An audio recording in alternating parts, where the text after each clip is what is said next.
నాతో కలిసి చెప్పండి. సర్వశక్తియు మిక్కిలి కనికరముల తండ్రి, తప్పిపోయిన గొర్రెల వలె మేము నీ మార్గమును తప్పిదిరితిమి.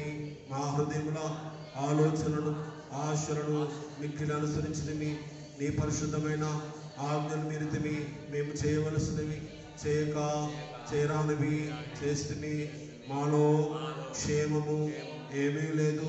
ఆయనను మా ప్రభువైన యేసుక్రీస్తు ద్వారా నీవు మనుషులకు తెలియజేసిన వాగ్దానముల ప్రకారం ఓ ప్రభువా, పాప పీడితులమైన మమ్మను కరుణింపుము.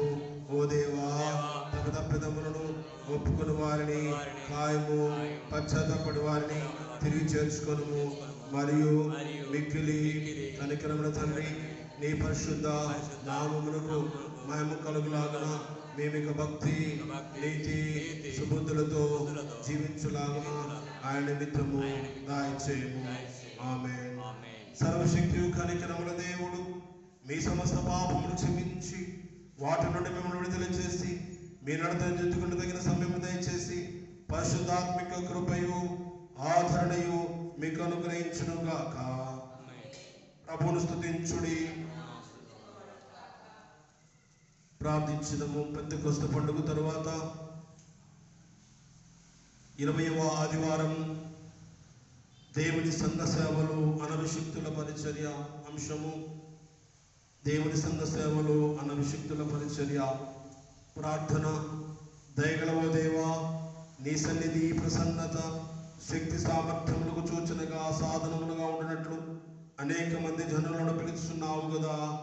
సృష్టిలోని వారందరి పట్ల నీవెల్లప్పుడు కనికరం గలవాడవైనావు. బాధింపబడు వారిని దయతో చూడగల కన్నులు దయచేయము. శ్రమపడు వారి మూలుగులను విను చెవులు మాకు దయచేయము. శాంతి సమాధాన సువార్తను ప్రకటించులాగిన ప్రతి పరిస్థితికి తగినట్లుగా స్పందించు హృదయం వాక్యమని నీతోనూ పరిశుద్ధాత్మతోనూ ఇప్పుడు ఎల్లప్పుడు జీవిస్తూ పరిపాలిస్తున్నట్టు మా ప్రభువైన యేసుక్రీస్తు ద్వారా నిన్ను వేడుకొనుచున్నాము తండ్రి. ప్రభువు మీకు తోడైండును గాక. దయచేసి అందరూ కూర్చున్నట్టుగా ఈ దినము కొరకు ఏర్పాటు చేయబడిన మొదటి లేఖన భాగముగా సమూయేలు గ్రంథము, మొదటి సమూయేలు గ్రంథము